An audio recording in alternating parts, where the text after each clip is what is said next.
We're going to go now to talk about another lovely part of the world, but it's in a deal of strife at the moment, has been in the past too, and that is Solomon Islands, our neighbours there in the Pacific. I want to cross to catch up again with James Batley, who's a former Australian High Commissioner to Solomon Islands, was involved also in the Solomon Islands recovery missions in the past too. Thanks for joining us again, James. We talked to you in the early stages of this when we were really worried about what was going to unfold. Now it seems to have been elevated to another level with Prime Minister Sogavare talking about threats of invasion and really thumbing his nose at Australia and wholeheartedly embracing China.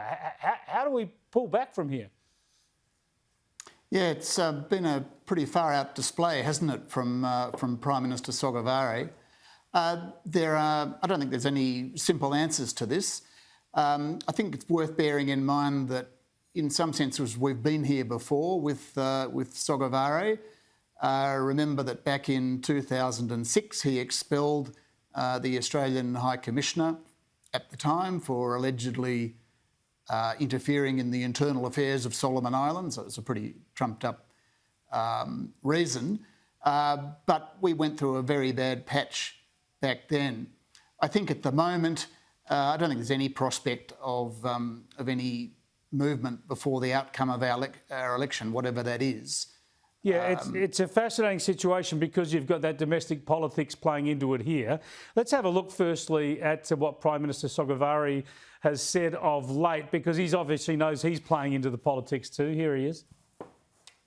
We deplore the continual demonstration of lack of trust by the concerned parties and a touching warning of military intervention, Mr. Speaker, in Solomon Islands if their national and strategic interest is undermined in Solomon Islands. And I think the Minister of Foreign Affairs has highlighted that.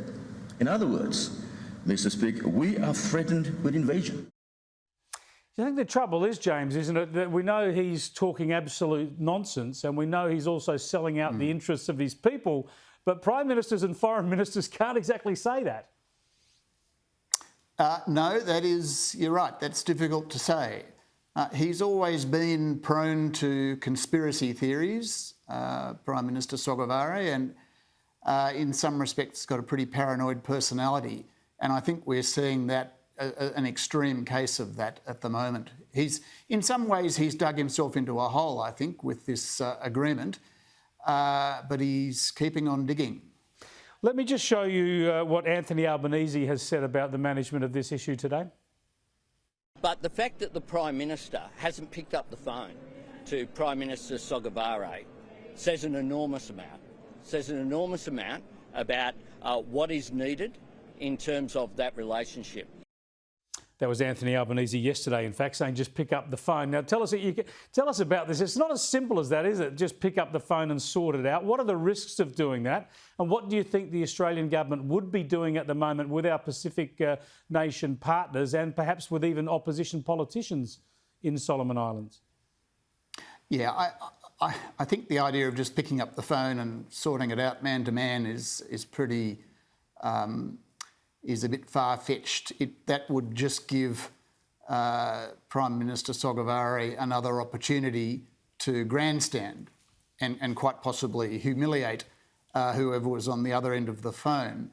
Having said that, I'm sure that the Australian government's pulling all the levers that it can at the moment. I think it's really important that people in Solomon Islands, whether they're politicians, members of government, members of the opposition, really understand what our genuine concerns are, but also that the people of Solomon Islands understand that, and that more broadly other countries around the Pacific appreciate both our concerns and are able to express their own concerns. And we know that countries around the Pacific are worried at what this agreement might mean and the way that it might destabilise their own region. That's the key, isn't it? It's really not about convincing Sogavare of anything. It's about convincing Solomon Islands that Sogavare is wrong. I think the great majority of Solomon Islanders will be very, perplexed or dismayed at hearing him trash a country that they know is a benefactor and is a friend, is a positive force in their country. that will alienate them, I think, even further from the political class. I think there's a deep cynicism in Solomon Islands about politics and politicians in general, and this whole affair will do nothing to repair that. Thanks for joining us, James. Appreciate it. Pleasure.